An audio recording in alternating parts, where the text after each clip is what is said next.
Muchas gracias por acompañarnos, por estar aquí con nosotros y vamos a platicar un ratito sobre la bioseguridad en la industria. Principalmente nos vamos a enfocar en lo que son los conceptos y los equipos que tenemos para este propósito, que desde luego pues es algo que nos preocupa y nos atañe en las labores cotidianas en nuestro laboratorio. En pantalla les muestro mis datos. Con todo gusto les puedo yo ayudar, ya sea a través del teléfono, a través del correo electrónico y desde luego a través del celular, un mensaje de WhatsApp, etcétera. Con todo gusto los podré atender. Y bueno, sin más, entremos en materia de algo que nos preocupa y que ha preocupado al mundo desde que la civilización se ha conformado tal y como la hemos venido percibiendo a través de todos estos siglos. Y bueno, tenemos registros de pandemias en donde a pesar de que no se conocían en esos años, estoy hablando de 165 después de Cristo, ya hubo algunos registros acerca de muchísimas muertes que ocurrieron a través de arqueólogos que se ha ido descubriendo todo esto, registros que había de la época sobre algunas pestes, algunas enfermedades que no se conocían, que no se tenía muy claro qué estaba pasando por ahí y que casi extinguían a la raza humana. Pestes como la peste negra, que fue un parteaguas en la historia moderna, la viruela, las grandes pestes del siglo XVIII, del siglo XVII. No olvidemos la fiebre española, gripe española, que cobró muchísimas vidas ya en unos años ya muy cercanos a los nuestros. La epidemia que tenemos de SIDA, que aunque no se ha terminado, se está ahí controlando, hay algunos avances alrededor de esta enfermedad, pues ha cobrado también muchísimas vidas.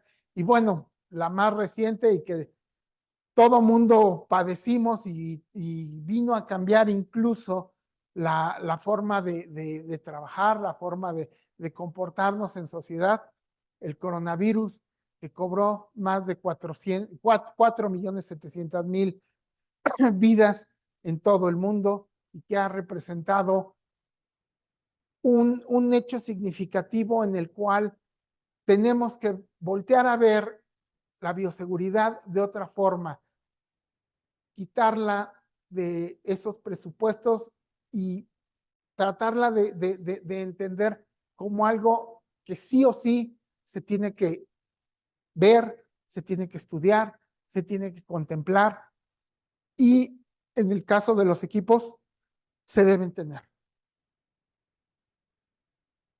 Y me refiero, por ejemplo, hablando de la historia, a equipos como estos, que parecían unos armatostes salidos de las mentes de esos escritores de ciencia ficción, unos como robots muy anticuados, muy raros, pero que permitían empezar a dar los primeros pasos para proteger, para contener, para aislar, para contener todos esos patógenos que en la actualidad se veía como fuerzas sobrenaturales y que ya con el tiempo fuimos estudiando y fuimos comprendiendo gracias a grandes pensadores como particularmente como Pasteur, que nos permitieron llegar a equipos como estos, en donde ya tenemos una tecnología bien definida, un método de trabajar bien establecido que nos va a permitir proteger tanto a la muestra, porque nuestra muestra puede ser valiosa, puede ser una muestra que nos va a ayudar a estudiar algún patógeno, alguna enfermedad, para darle solución y para poder aliviar a todas las personas aquejadas de este mal. Estos nuevos equipos que de forma personal me parecen una maravilla, muy sencillos en su uso y sin embargo tienen detrás una gran tecnología. Hagamos un poquito de recuento y empecemos a ver precisamente qué es esto del riesgo biológico. ¿A qué nos referimos con el riesgo biológico o el biorriesgo o la bioseguridad? Un riesgo biológico consiste no solo en la presencia de un patógeno, sino en la sospecha también. Yo puedo estar manejando, hay veces que clientes me dicen, no, pues manejo muestras de cepas que están inactivadas, etcétera, pero en algún momento sí me puede por ahí aparecer algún patógeno, el más conocido, Salmonella, que bueno, puede producir un problema estomacal, pero que en personas que estén inmunocomprometidas podría provocarles problemas más severos. Se está investigando una muestra de COVID para poder encontrar una vacuna. No podemos desperdiciar esta muestra porque es una muestra valiosa y desde luego tampoco podemos amenazar la salud de un humano que está investigando con todo esto. Y hay patógenos muy importantes en la industria. Vamos a ver algunos de los más conocidos, de los más manejados en la industria y que son verdaderamente muy complicados a veces de manejar o incluso de curarse de ellos, ¿no? En pantalla les pongo la imagen real de lo que es la salmonela. Y seamos sinceros, aunque está un poco coloreada por los tintes para su observación, pues no es un microorganismo que se vea muy amable y que quisiéramos tener dentro, ¿no? Escherichia coli, que también provoca ahí algunos problemas estomacales, vibro, que a veces lamentablemente podemos llegar a tener en algunos alimentos, pero que definitivamente no debemos tenerlo. Pero para manejar estos patógenos, estas bacterias, tenemos equipos que podemos utilizar para todo esto.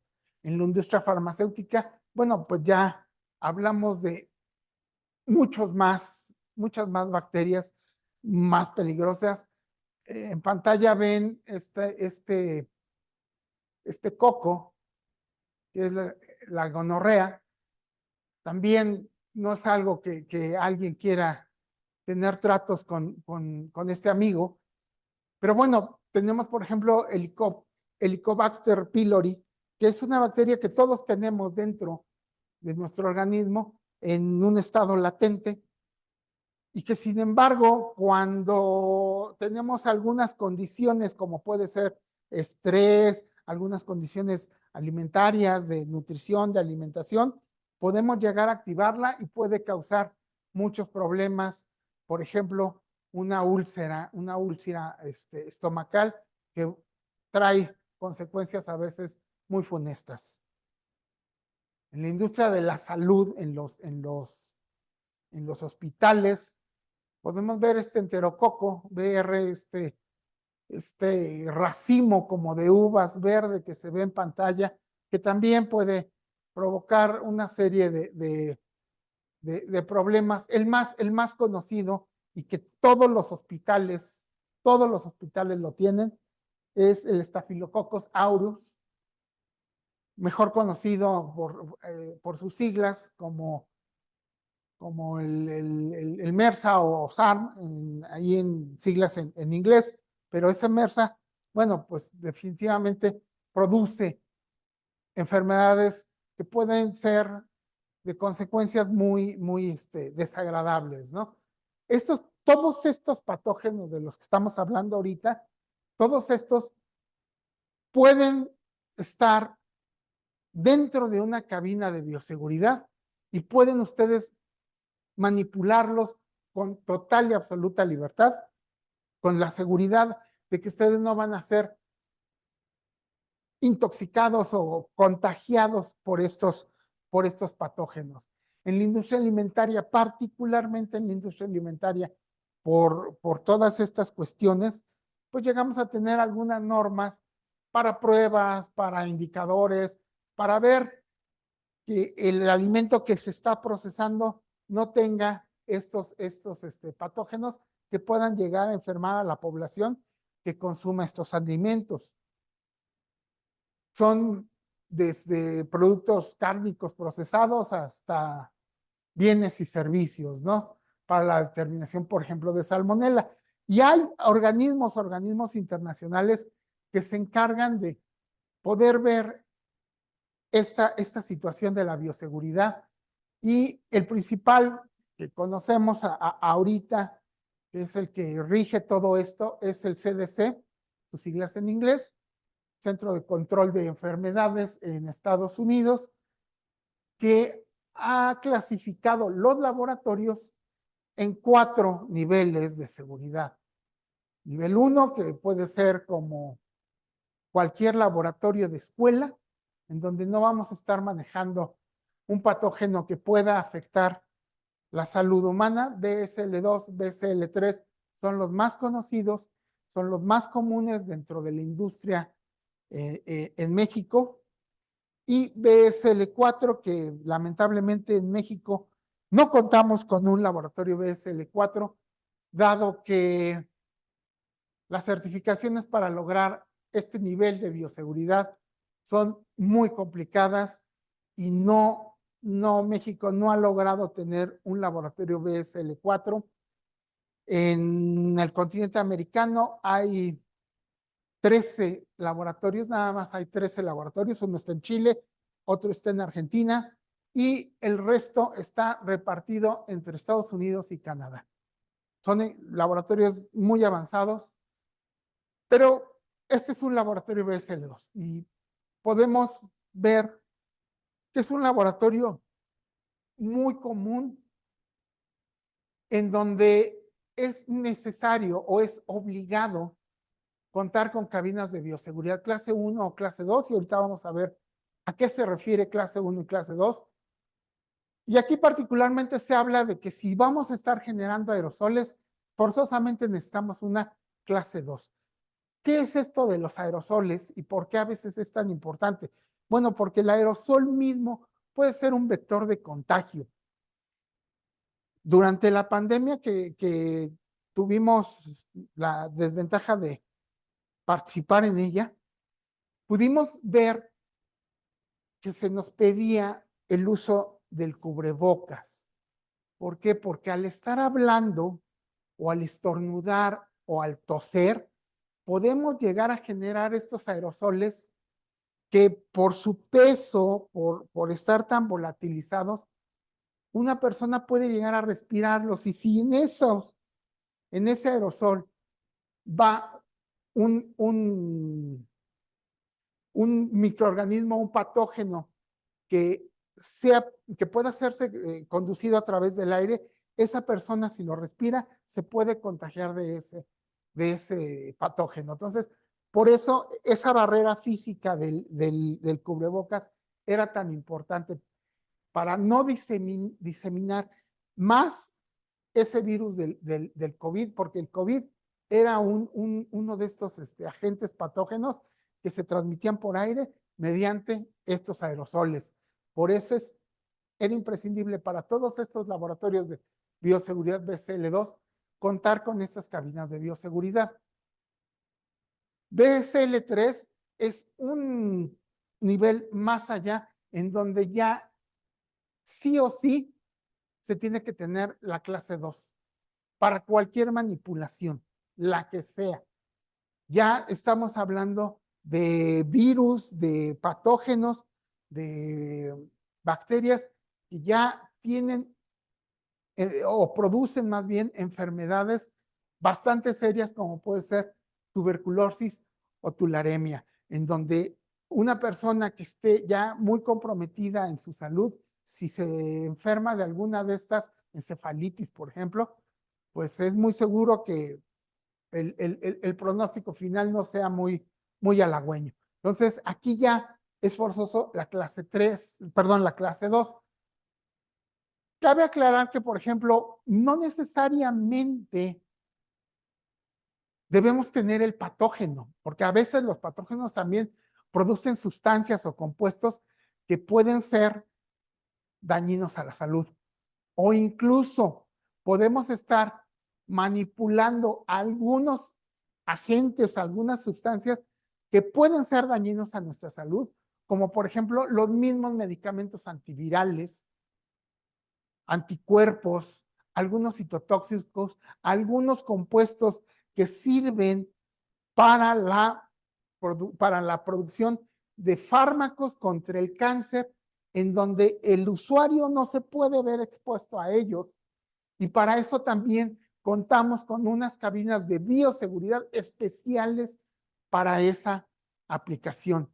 Y son especiales porque conllevan una extracción adicional a todo su funcionamiento. Ahorita vamos a ver todos esos flujos porque son bastante interesantes, pero ya aquí ya hablamos de aplicaciones muy particulares en donde, en el caso de ustedes, de su laboratorio, tenemos que platicar con ustedes muy bien para ver qué es lo que quieren hacer con esta cabina de bioseguridad para que nosotros les podamos brindar la mejor opción para cubrir esos requerimientos que tienen en su laboratorio. Y el alma de la cabina de seguridad, pues desde luego va a ser nuestro filtro EPA. Muchas veces oigo por ahí, oiga, pero es que el filtro, en el caso de estas cabinas, no vamos a tener un solo filtro, vamos a tener dos filtros EPA. El filtro EPA es un filtro de alta eficiencia para partículas de polvo, y es un filtro de aire que va a contener, a retener y a mantener en su cuerpo estas partículas de aire, estas partículas de polvo, estos biopeligrosos dentro de la misma estructura del filtro a través de una intercepción, de un impacto o de una difusión. Estos filtros se realizan en celulosa y permiten una serie de fibras que dan como resultado una eficiencia de 99.99% en partículas de 0.3 micras. Estamos hablando que una bacteria está arriba de las 5 micras, por lo cual cualquier bacteria puede quedar retenida. El virus más pequeñito, se ha encontrado algunas evidencias de que el virus del SIDA, por ejemplo, puede estar por ahí del 0.2 micras, pero incluso este virus del SIDA lo podemos atrapar mediante filtros ULPA. Entonces, por eso es necesaria la ayuda y la asesoría que con gusto les podemos brindar para poder hacer la mejor selección para sus equipos. Es una representación de lo que es el filtro EPA y veamos cómo se clasifican las diferentes cabinas de bioseguridad. Tenemos una clase, que son 1, 2 y 3. La clase 3 en México no se vende. Seamos muy claros en este respecto. He oído por ahí algunas personas que le dicen, no, es que vas a tener una cabina clase 3. No es cierto. En México no se vende. Las cabinas clase 3 realmente lo que son unas cámaras de guantes con doble filtración EPA muy costosas. De verdad, son muy costosas, por lo cual yo les recomiendo que tengan mucho cuidado con estas asesorías y que la clase 3, bueno, la dejen de lado, ¿no? Particularmente para la clase 2 tenemos los tipos A, B y C, pero ¿quién se encarga de determinar esto o de decir, sí, es cierto, esta cabina sí es una clase 2 tipo A2? Bueno, pues quien se encarga de esto es una agencia internacional conocida como NSF, que es la National Science Foundation de Estados Unidos. Es internacional, ha hecho acuerdos con diferentes países para poder llegar a determinar correctamente este tipo de cabinas. Y ustedes pueden, con toda confianza, entrar a su página y, desde luego, ustedes en su página pueden ver que la cabina que se les está proporcionando por parte de nosotros está registrada en la NSF con su número de serie, con la aceptación, etcétera, etcétera. Y la APCONCO es uno de los principales promotores de esta agencia, y desde luego de la norma es la ANSI 49, que permite determinar y clasificar en clase 2 tipo A, B o C. Estos tipos se determinan con base en el diseño, en los patrones de flujo y en sus posibles sistemas de extracción en el caso de que se requieran.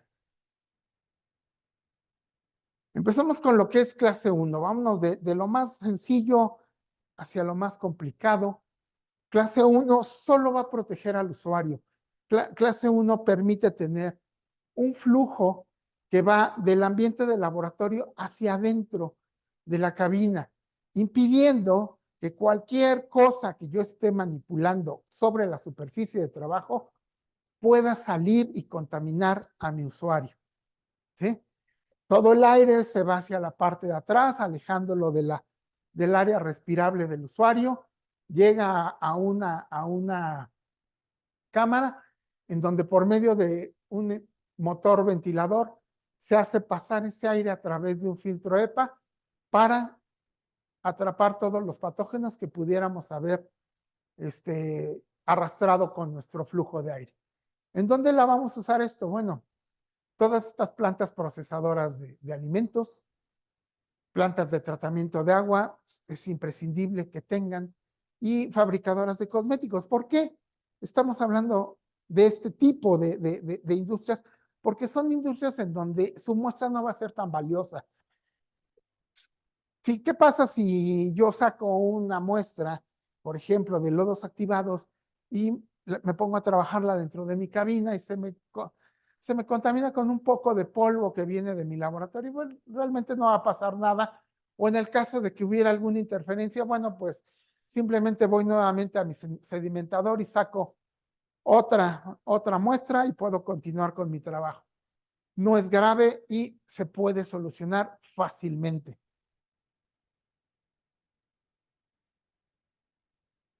En el caso de clase 2, aquí ya las cosas cambian.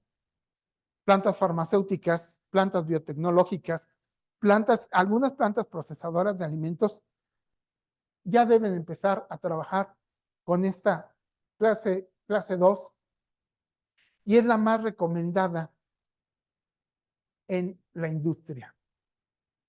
Esta clase 2 permite proteger al usuario por medio de el flujo que ven en naranja, un flujo horizontal que va a correr por debajo de la superficie de trabajo y por detrás del panel trasero, llegando a una cámara superior, en donde ahí se va a dividir. El 70% va a bajar mediante ese filtro EPA que se ve ahí, creando una cortina de aire estéril que va a impactar directamente sobre mi superficie de trabajo, protegiendo a mi muestra de cualquier posible interacción con el medio ambiente. Ese 70% siempre se va a estar recirculando y solo el 30% va a salir por medio del filtro que tenemos en la parte de arriba y puede regresar al ambiente del laboratorio sin ningún problema. Un dato interesante de esto es que el 90% de las cabinas de bioseguridad instaladas en el mundo, el 90% son clase 2 tipo A2, como es la que están viendo ahorita en pantalla.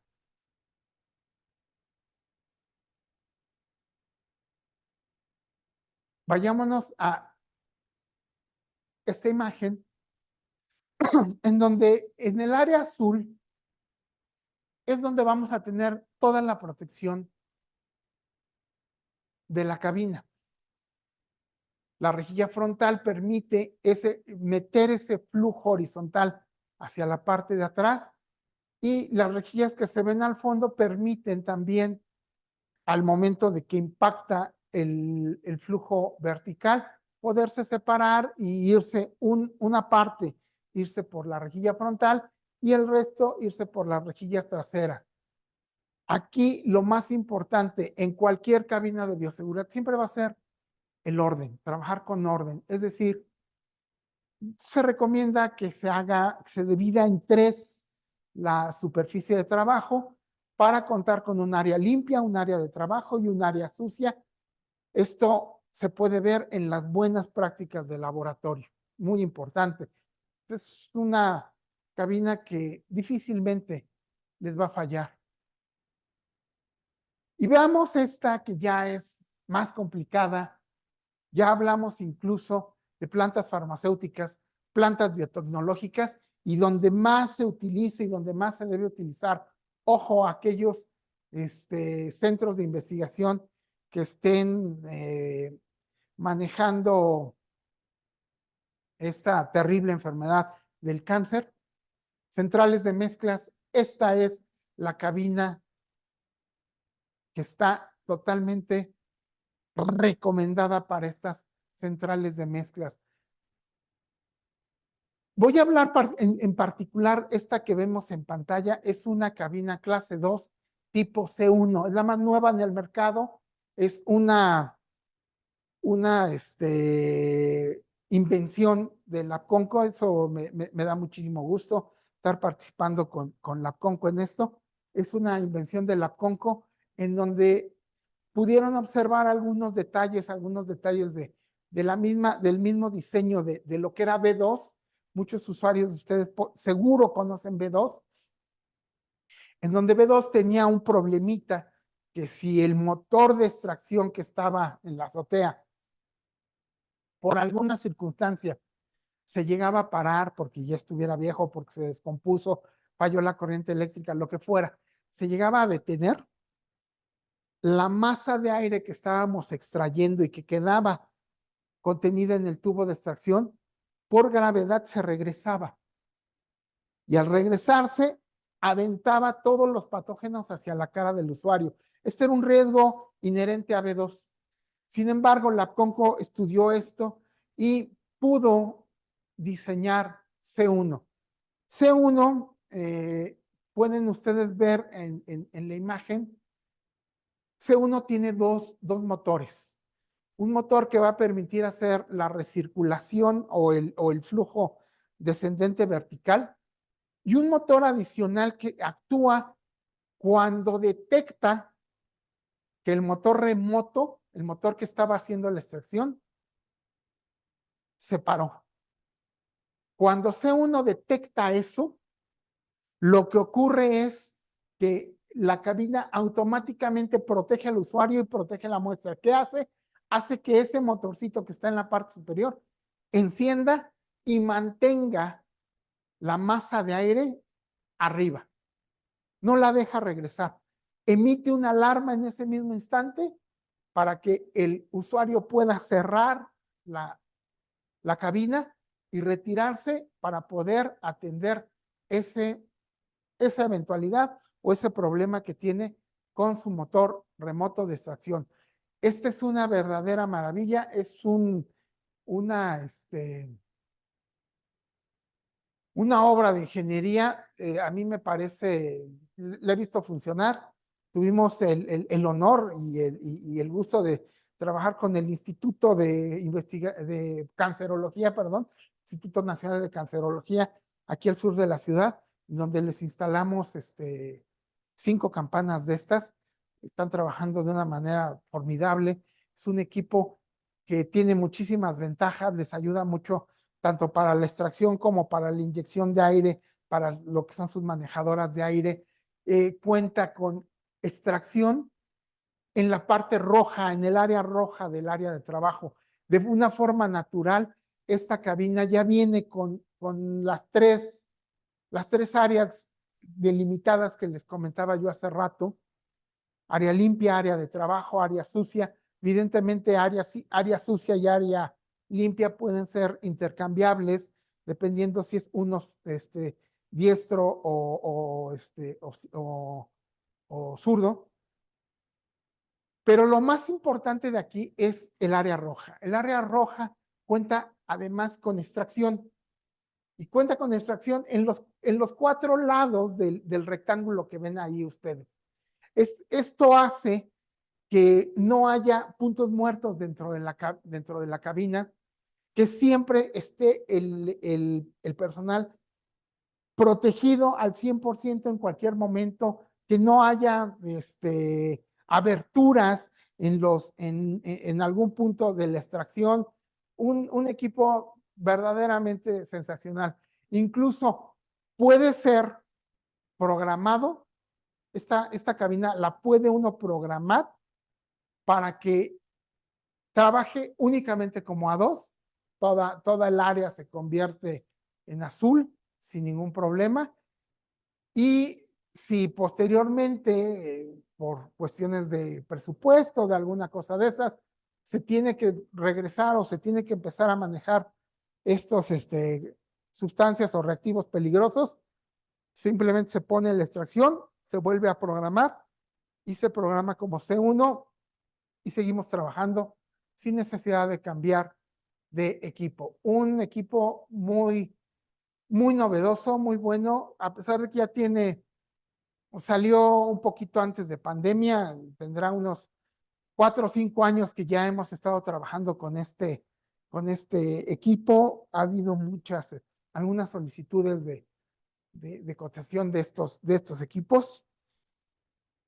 No es muy conocido todavía, pero vamos, es el equipo que les recomiendo. Algunos clientes me han llegado a preguntar: oye, yo quiero una B2. Cuando platico con ellos y les doy las ventajas de C1, pues definitivamente no hay punto de comparación y deciden irse por una C1, incluso por el precio. El precio de C1 es más accesible que el precio de una B2. Ojo con esto. En una B2 vamos a necesitar motores de 2 caballos para poder lograr una extracción perfecta. 2 caballos es un motor bastante grande, bastante más costoso. En C1 necesitamos a veces un motor que no supera un sexto de caballo, un tercio en condiciones más difíciles. Entonces, incluso el operar un motor de 2 caballos contra el de un sexto, al momento de pagar la luz hay una diferencia bastante sustancial. Por eso es que cabina de bioseguridad clase 1 tipo C2, perdón, C1, es la mejor opción que ustedes pueden elegir. Si no están trabajando con volátiles peligrosos, pues una clase 2 tipo A2 definitivamente es la cabina idónea para ustedes. Y debemos hacer recomendaciones para el manejo y el uso de estos equipos, que a veces parecen muy sencillos, pero a veces se nos pueden llegar a olvidar. Por ejemplo, el uso de mecheros. Evidentemente, pues tenemos que evitar el uso de estos mecheros, ¿no? Antiguamente en algunas de estas cabinas ponían un mechero para asegurar que el área se mantuviera estéril, etcétera. Algunos compañeros por ahí de la vieja escuela recordarán que agarraban su asa bacteriológica, sembraban y para no hacer contaminación cruzada, pasaban el asa bacteriológica a la flama del mechero y podían seguir continuando con sus siembras y todo esto. Evidentemente eso no lo podemos hacer, ya que, como les comenté, los filtros EPA son de papel, de celulosa, y evidentemente al estar este papel sometido a un calor, pues lo vamos a dañar irremediablemente, ¿no? Desde luego, usar vestimenta apropiada. En el caso de nosotros, siempre que vamos a un laboratorio, pues nos ponemos nuestras batas de equipar para que nos puedan reconocer. Preparar y organizar el trabajo, eso es imprescindible en toda cabina de bioseguridad. Siempre el orden va a ser fundamental para poder trabajar adecuadamente. Estar en atención a lo que estamos haciendo, ¿no? Está muy de moda a veces el uso del celular. Bueno, cuando estamos trabajando con patógenos hay que olvidarnos del celular porque estamos trabajando con algo que puede afectar nuestra salud. Limpiar debidamente el gabinete. Esa es una pregunta muy recurrente cuando voy a hacer instalaciones de este tipo de cabinas. Ingeniero, ¿con qué limpio mi cabina de bioseguridad? Bueno, las recomendaciones son al iniciar la primera vez que vamos a limpiar estos gabinetes, es alcohol a no más del 70%, alcohol etílico a no más del 70%, una buena limpieza con los motores siempre apagados. ¿Sí? Esto hace sentido para que lo menos de humo, perdón, de vapores de alcohol se vayan hacia nuestros filtros y se puedan llegar a quedar atrapados ahí, ¿no? Entonces, con la cabina apagada, simplemente vamos a limpiar con alcohol a no más del 70%. Un tip aquí que yo me gusta darles mucho cuando voy a instalarles, porque luego no dimensionamos esa parte. Cómprense unos imanes, 2 imanes que permitan ponerlos a modo de sándwich con unos lienzos que no dejen pelusa, para que por medio de esos imanes puedan limpiar la ventana de la cabina de bioseguridad, porque si no, se van a quedar hasta donde alcance su brazo, que realmente no es ni a la mitad de la ventana. Entonces, unos buenos imanes les van a servir. Y desde luego, bueno, esta es una recomendación para todos esos laboratorios que manejan biopeligrosos, desechar debidamente el material contaminado. Desde luego, una cabina de bioseguridad no debe de ser usada como una campana de extracción, aun cuando tenga esos sistemas de extracción. Recordemos que estos filtros pueden llegar a ser un tanto delicados y compuestos como ácidos, pues van a arruinar irremediablemente sus filtros y van a tener que cambiar ambos filtros y puede ser un gasto completamente innecesario, ¿no? No almacenar materiales dentro del gabinete. Es una cabina de bioseguridad, no es un gabinete de almacenamiento, ¿sí? Entonces, no guarden cosas allá adentro, no dejen ahí su material, porque van a estar haciendo trabajar innecesariamente sus filtros, que también es otra de las grandes preguntas. ¿Cuánto dura un filtro, ingeniero? Bueno, un filtro tiene una duración, según recomendaciones de todos los fabricantes de filtros, tiene una duración entre 3 a 5 años. Actualmente, bueno, nuestras cabinas de bioseguridad cuentan con un monitor de vida útil de los filtros, ya que nuestro motor, que es electrónicamente conmutado, permite ver el torque que está ejerciendo el motor para poder decir la fuerza que está metiéndole a la masa de aire para poder vencer la resistencia del filtro. Nuestra pantallita, ese controlador, tiene por ahí un algoritmo y nos va a decir el tiempo de vida útil de nuestro filtro, por lo cual ya no tenemos que preocuparnos ni estar viendo de estos manómetros diferenciales y tener la discusión de que si a punto 2 o a punto 3 lo cambiamos, etcétera, etcétera. Aquí va a ser muy sencillo, muy amigable poder realizar este cambio de nuestros filtros. Otra de las recomendaciones es, bueno, la instalación ya físicamente, dónde poner nuestra cabina. Bueno, desde luego no podemos ponerle objetos en la parte superior a nuestra cabina, y esto porque hay una parte de uno de los filtros que está completamente expuesta, que es por donde va a salir el aire. Si yo aviento algo ahí, pues una caja y que caiga mal y que con la esquina de la caja le pegue al filtro, estos filtros de verdad son muy delicados. Un golpe de estos puede abrir su filtro y tendrían que cambiarlo, ¿no? Entonces, hay que cuidar esto. Evitar el uso de salidas de aire, estas inyectoras de aire que muchas veces tienen los laboratorios, pues se recomienda que no estén directamente encima de la cabina para no perturbar los flujos de aire de la cabina, ya que al haber estas perturbaciones, la cabina inmediatamente nos va a mandar una serie de alertas que habría que atender. O pues va a ser realmente muy molesto estar siempre trabajando con la alerta que va a estar mandando, ¿no? Entonces, pues normalmente yo los acompaño a ustedes, a los clientes, a ver las instalaciones, a veces en una visita previa, ver las instalaciones, dónde quieren instalarla, si va a caber.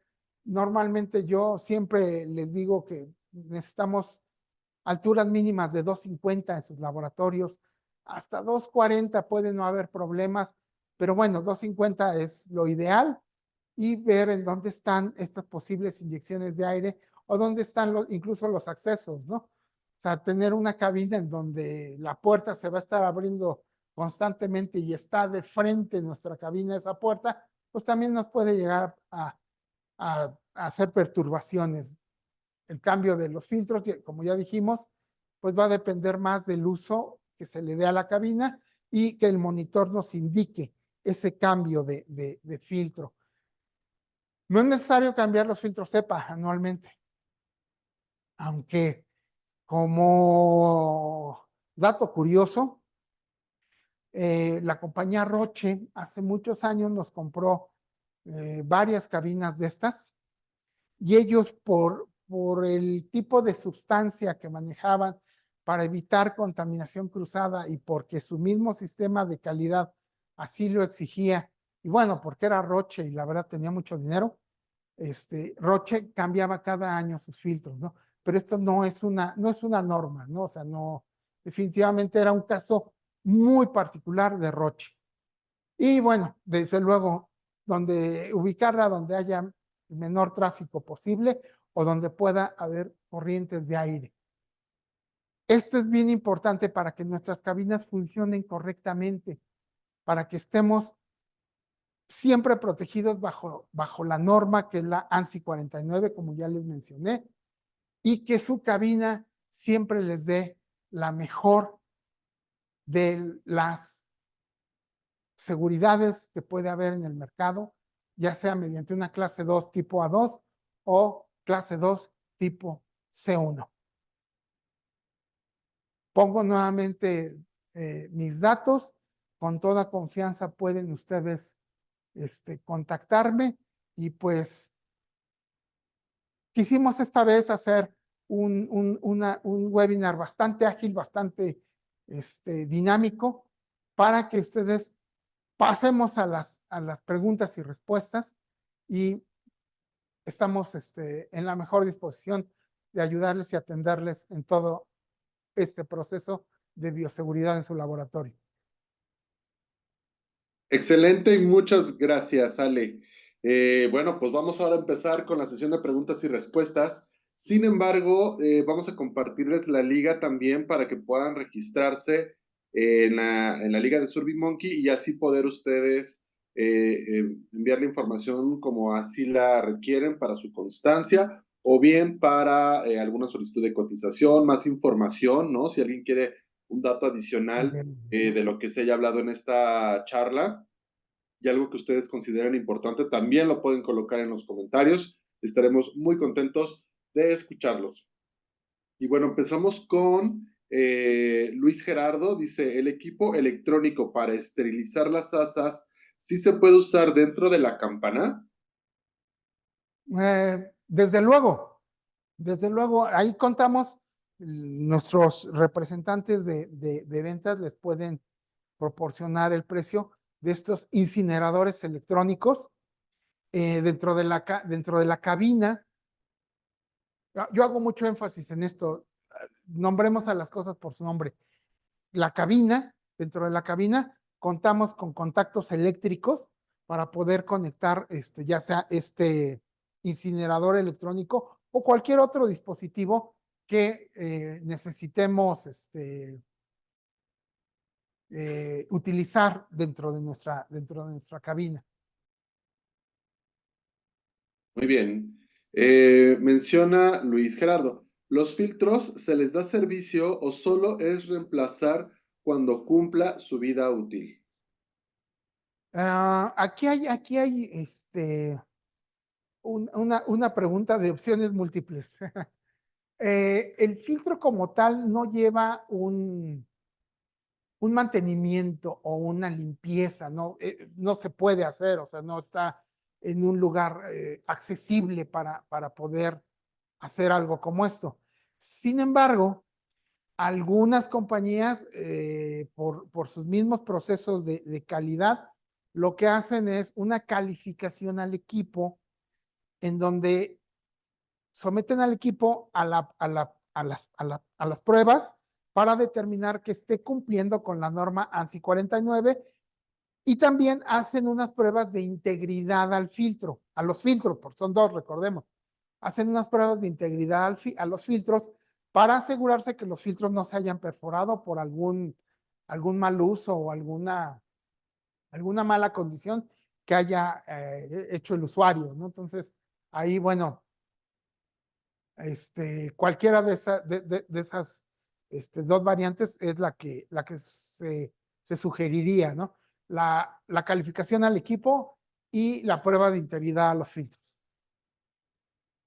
Muy bien. Erika Jazmín, mis felicitaciones. Todo muy interesante y bien explicado. Nos Muchas pregunta gracias. también, asistente, una persona.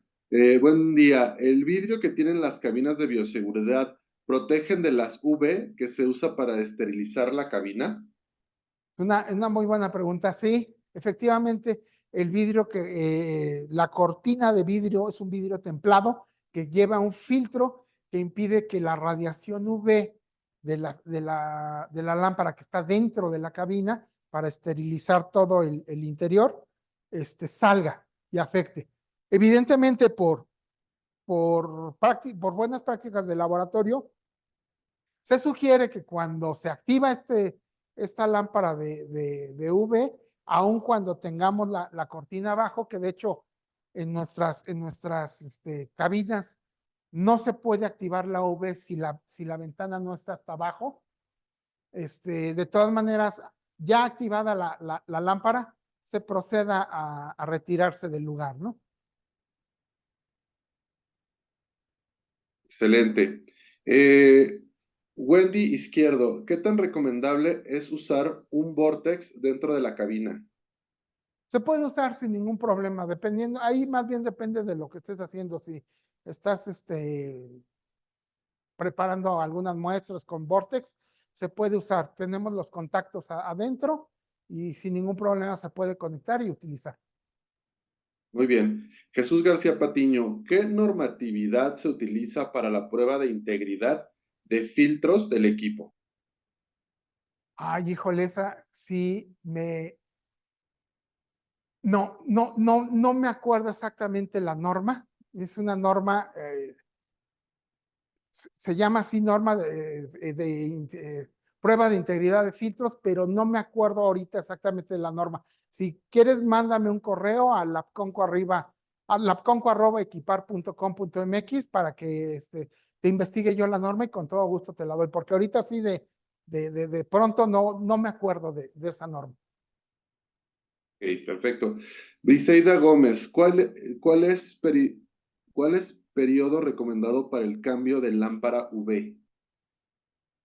Bueno, en el caso de nosotros, la lámpara UV tiene una duración de 6,000 horas. Nuestras lámparas tienen 6,000 horas de vida útil.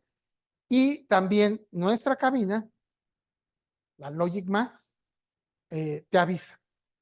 Te avisa cuando ya la lámpara ya se va a agotar, cómprala para que se pueda hacer el cambio. El cambio es muy sencillo, es únicamente girar la lamparita así con la mano, ni siquiera se necesita alguna herramienta especial, se gira con la mano y se pone la nueva. O sea, pone y se gira también, nada más. Muy Pero bien. la cabina nos avisa, 6,000 horas después. Bien, Luis Gerardo, ¿y cuando dice flujo vertical y horizontal, eso es en automático cuando se trata de clase uno o 2? A ver, repítamela porque no te entendí bien. Dice, y cuando dice flujo vertical y horizontal, ¿eso es en automático cuando se trata de clase uno o 2? El flujo horizontal y vertical únicamente es en la clase 2. Y cuando tú arrancas la cabina automáticamente empieza a hacer la compensación para poder meter los dos flujos sin ningún problema. En clase 1 únicamente vas a tener flujo horizontal. Muy bien. Luis Latorre, ¿se puede utilizar un sanitizante a base de cloro para el interior de la cabina o solo se recomienda el uso de alcohol al 70%? Se puede utilizar algunos otros desinfectantes comerciales, pero particularmente el uso de cloro yo no te lo recomendaría porque se puede llegar a manchar el acero inoxidable. Entonces, aguas con el cloro. Además, es muy peligroso utilizar cloro. Bien, Oscar Andrade Correa, ¿tienen entrada para tuberías de agua y algunos gases? La cabina de hecho, tiene un puerto mediante el cual se pueden meter algunas líneas, ya sea cables o líneas, por ejemplo, líneas de vacío, por ejemplo, para quitar sobrenadantes y estas cosas. Se tiene un puerto exprofeso para eso dentro de la cabina. Muy bien. Damaris Valderas, ¿el cambio de filtros lo define el usuario en base a los resultados de la calificación de desempeño o hay un periodo mínimo establecido para el cambio? El cambio, nuevamente te lo repito, el cambio se da por medio de nuestro monitor. El monitor de la Logic te va a indicar ahí al 40% se recomienda que se adquiera el filtro, 40% de la vida útil del filtro porque está monitoreando en tiempo real, al 40% se adquiere el filtro y al 20% se realiza el cambio. Muy bien. ¿Qué medidas de seguridad se consideran para el retiro de los filtros? ¿Existe alguna norma? Como tal, más bien la norma es la de residuos biopeligrosos y no la realiza propiamente el usuario, el cambio de estos filtros, sobre todo por lo que conlleva. O sea, vamos a tener un filtro ahí contaminado con quién sabe qué cosas y pues las precauciones normales será Tyvek, respirador, todo el equipo de seguridad indicado para poder hacer la disposición de estos filtros. Evidentemente, cuando se hace este cambio de filtros, se recomienda una calificación al equipo para que nuevamente dejarlo dentro de los parámetros que indica ANSI 49. ANSI 49 nos indica que al frente de nuestra campana, en nuestro flujo horizontal, debemos tener algo así como 105 pies por minuto y en el flujo descendente vertical vamos a tener entre 55 y 65 pies por minuto para poder asegurar que se cumpla con la norma y las seguridades tanto del usuario como de la muestra. Muy bien. Cecilia Romero, ¿qué equipos pueden causar la turbulencia? Bueno, principalmente los HVAC. Los HVAC pueden llegar a causar turbulencia y también son un equipo que debe de estarse calificando muy bien para que tanto su inyección como la extracción estén bien balanceados. Sobre todo la inyección del aire es la que más le puede llegar a afectar a una cabina de bioseguridad, ¿no? Un aire acondicionado, por ejemplo, si es de estos mini split muy grandes y se lo ponemos muy de frente a la cabina de bioseguridad, seguramente también puede llegar a tener ahí alguna afectación. Muy bien. Nos pregunta Jesús García Patiño. Buenos días. Veo que no tienen prefiltros antes de los filtros EPA. Esto no causaría problemas, ya que el aire en donde se instala seguramente no estaría filtrado, por lo que los filtros EPA se pueden obstruir rápidamente. ¿Hay algún indicativo que los equipos sobre la saturación de los filtros? Muchas gracias. Bueno, sí, nuevamente, el equipo, la Logic Mass va a tener ahí su monitor. En condiciones normales, lo que menciona este usuario es muy difícil que pase. La gran mayoría de estas cabinas se instalan en cuartos limpios o en instalaciones que cumplen con alguna normativa tipo ISO, donde estamos hablando por ejemplo, un ISO 7, un ISO 6, y nuestra cabina puede llegar hasta a tener condiciones ISO 5. Este ISO corre desde el 1 hasta el 9 y es una norma que se hace con respecto a la cantidad de polvo en un metro cúbico. Pensando que, por ejemplo, ISO 9 son las condiciones que puedes tener en la calle, normalmente una cantidad de polvo bastante importante, en donde ISO 7 ya empezamos a hablar de instalaciones de cuartos limpios, en donde la cantidad de polvo no es tan fuerte, y normalmente los laboratorios no tienen estas condiciones, ¿no? Entonces, por eso es que no se requieren de prefiltros. Muy bien. Nos pregunta José Luis, ¿las pruebas son velocidad al aire y tamaño de partículas? Bueno, cuando hablamos de la calificación, del equipo, la validación de evidentemente sí, vamos a estar viendo el flujo de aire, la cantidad de aire que está corriendo ahí, la velocidad del aire y el tamaño de partícula por medio de un espectrofotómetro. Pero cuando vemos el tamaño de partícula, nos referimos más a cuando hacemos la integridad de los filtros para ver que no esté dañado el filtro. O sea, se pone un generador de humos que genera una partícula de humo, una partícula de polvo de un tamaño muy específico, y se sabe que se va a atrapar dentro del filtro. Si no se atrapa, quiere decir que tu filtro pues está abierto y habría que cambiarlo, ¿no? Pero va más por ese sentido.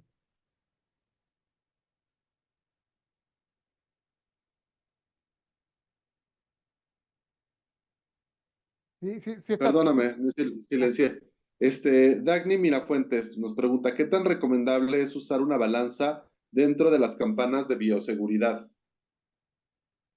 Digo, no es lo usual. Si no es lo usual, aunque se puede llegar a utilizar, sobre todo si tu balanza tiene capelo, para que no le afecte el flujo de aire horizontal que puede estar ahí recibiendo y pudiera afectar tu medición. Si tu balanza tiene capelo, se puede utilizar. Repito, no es lo usual. Si lo que quieres hacer es una pesada con con alguna cabina, tenemos equipos para esa aplicación, y bueno, podemos asesorarte dependiendo qué es lo que vas a pesar, cómo lo vas a pesar, etcétera. Y adicional a eso, me parece que no sé si las cabinas en su base sean bastante tanto sólidas para evitar vibración como evitar que se desnivele. Entonces, no creo que sea tan recomendable una balanza dentro de una cabina. Adicional a eso, cuando estamos pesando, aunque tenga el capelo, tú abres la puerta y puede ser que algunas muestras son muy digamos que sensibles al aire y se dispersan, ¿no? Por todo lo que Ah, sería la zona. Entonces, si hay aire, puede ser que se adhieran o a la parte del capelo por dentro o que vuelen. Entonces, sí creo que nunca es recomendable. Incluso se recomiendan zonas específicas para las balanzas en el pesaje y no tanto en un lugar donde haya movimiento, vibración, cuestiones electromagnéticas y principalmente aire, ¿no? Claro. Y definitivamente sí tenemos cabinas de flujo laminar para pesaje, pero son un equipo completamente diferente y hay que evaluar un poquito más la aplicación, ¿no? Muy bien. Aira García, ¿los filtros se pueden ir en una ruta de RPBI y en qué clasificación iría? Creo que esto es más un tema de compras. Sí. Sí pueden ir en la ruta de residuos peligrosos, pero ahí yo más bien mi sugerencia sería que contactaras a la persona que te hace esta recolección de residuos peligrosos para que ella te pueda indicar con base en lo que tú estás metiendo dentro de la cabina, que es lo que va a estar de lo que va a estar contaminado tu filtro, ¿no? Luis Ángel Sánchez Palacios, ¿qué tipo de cabina es recomendable para la extracción de óxido de cromo? Óxido de, a ver, déjame ver si recuerdo bien, tuve hace un tiempo una aplicación que hablaba de este óxido de cromo. Según yo, es como un polvo blanco. Eh, Ahí yo creo que lo recomendable ahí sería más bien una campana de extracción. Estamos hablando de una cosa completamente diferente. O sea, ahí ya necesitamos una campana de extracción y si mal no recuerdo, ese óxido de cromo puede llegar a ser tóxico, entonces al final, ya sea que se degrade por efecto de la luz ultravioleta del sol o pues contar con un lavador de gases o un filtro bolsa que pueda atrapar esas partículas para que no se vayan al ambiente. Pero ahí sería más bien un tema de campana de extracción, que es muy diferente al tema ahorita de cabina de bioseguridad. Sí, menciona que el óxido de cromo es un compuesto inorgánico y que es para principalmente hacer pigmentos. El óxido de cromo es para tonos verdes y sí, el polvo que se ve es como un polvo verdoso, entonces no creo que sería un tema de bioseguridad, pero No, sí para otro tipo de equipos que tenemos. Y sí, es estable. es un tema de extracción, más bien. Sí, también, desde luego, te podemos ayudar con ese, con ese, con ese equipo, una buena campana de extracción, pero es una aplicación completamente diferente. Bien, nos pregunta Rubén Arreola, ¿cada cuándo se cambian los prefiltros? No hay prefiltros en las cabinas de bioseguridad. Ya lo comentamos ahorita, no existen los prefiltros. Bien, Aarón Loyo Peña, por favor, ¿puedes repetir las medidas de seguridad a contemplar para el cambio de filtros, principalmente en el tipo C? Ojo, aquí en el tipo C, como vamos a, por ejemplo, en el tipo C, si estamos manejando citotóxicos, si estamos manejando estas mezclas para los medicamentos contra el cáncer, pues hay muchísimas medidas de seguridad, pero principalmente sería el uso de Tyvek, respirador, lentes, guantes. ¿Sí? Incluso hay ya equipos con respiración autónoma para poder hacer el cambio de estos filtros y hay que tener mucho cuidado. No lo hace el usuario, lo tiene que hacer una persona que pueda disponer de los filtros y que después pueda validar la cabina para dejarla dentro de los flujos correctos que indica la norma, ¿no? Entonces, eso sí o sí lo tienen que hacer cuando hacen el cambio de filtros, ¿no? Muy bien. Delia Cristina, ¿qué cabina recomiendas para análisis de aguas residuales? Clase 1, no hay más que hacerle. Clase 1 le puede servir bastante bien. María Edith, ¿se recomiendan las pruebas ambientales en la cabina? Pruebas ambientales, no sé a qué pruebas ambientales se refiera en particular. No sé si No guste menciona. mandarnos. mandarnos un correo detallándonos un poco más su aplicación para que le podamos ayudar. Pruebas ambientales, digo, hay muchísimas, ¿no? O sea, se me ocurren muchas ahorita. Bueno, Airi García, ¿hay cabinas calefactadas? Y si hay, ¿cuál es la temperatura adecuada a la que deben de llegar? No hay cabinas con ambientación dentro que podamos controlarle temperatura, humedad, no existe eso. Bien, mencionan Oscar Andrade, ¿cuenta con puntos de validación?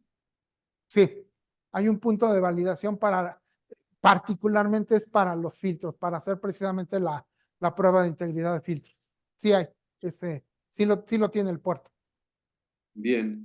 Dice, ¿se puede usar un sanitizante a base de ácido peracético?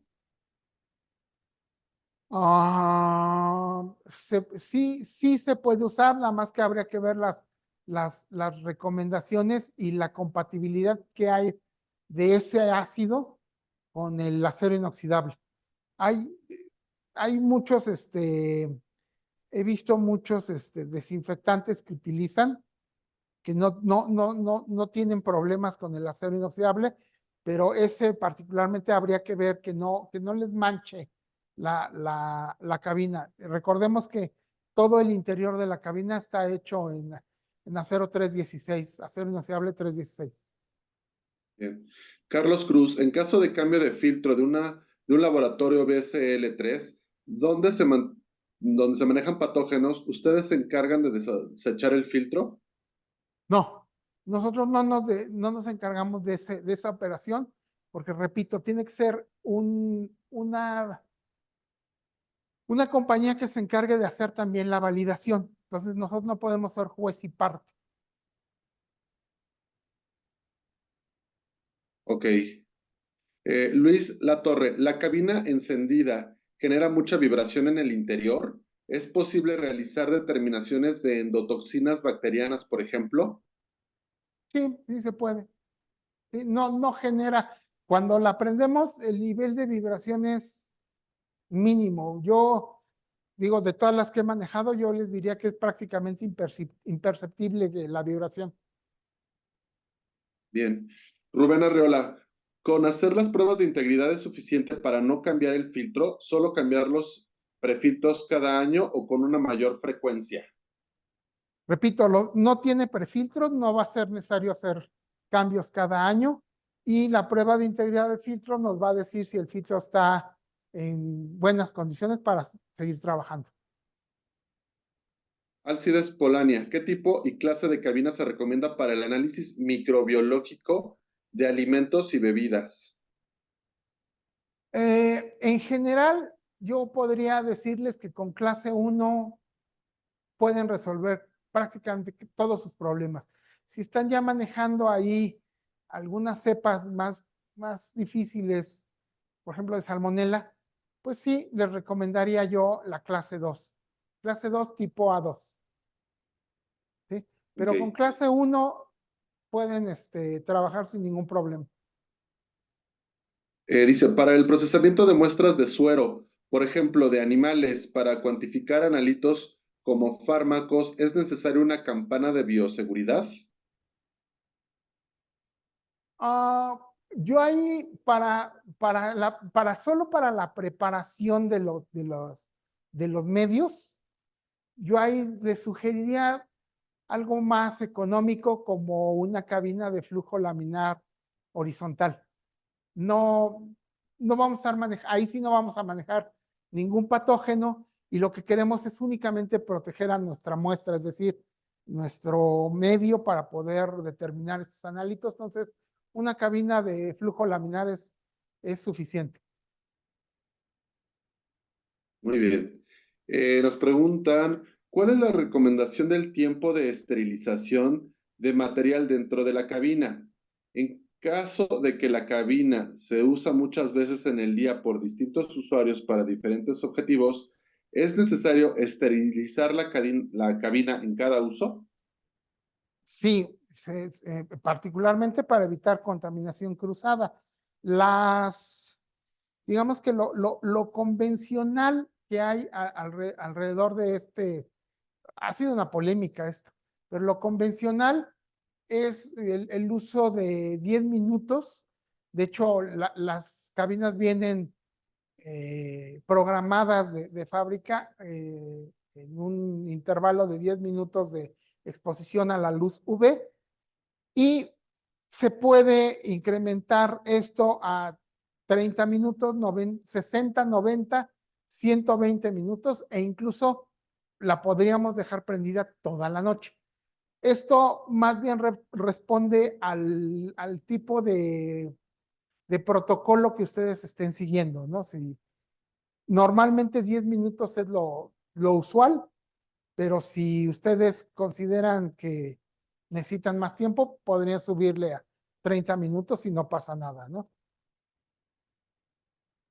Excelente, pues ya con eso terminamos las preguntas. En teoría han sido hasta ahorita 34 preguntas. Muy bien, Ale. ¿Tenemos alguna tarea? Hay que estar revisando ahí el tema de las normas para aquellos que pues les importa mucho este tema. Por favor, les pedimos que llenen bien lo que sería la encuesta y ahí quítanos las preguntas para que nosotros con mucho gusto, si quedó alguna pendiente o no fue tan claro el asunto, podemos darles mayor seguimiento. Pues sí, muchas gracias. Me resta nada más darles muchísimas gracias por habernos acompañado, por habernos permitido iluminarles un poquito acerca de este tema. No se olviden del 13 al 17 de mayo, nuestra semana de la industria química. También vamos a tener por ahí presencia, vamos a dar un webinar también. Va a haber muchísimos webinars muy interesantes de todos mis compañeros, los asesores de marca. Y bueno, esperamos verlos muy pronto y muchísimas gracias.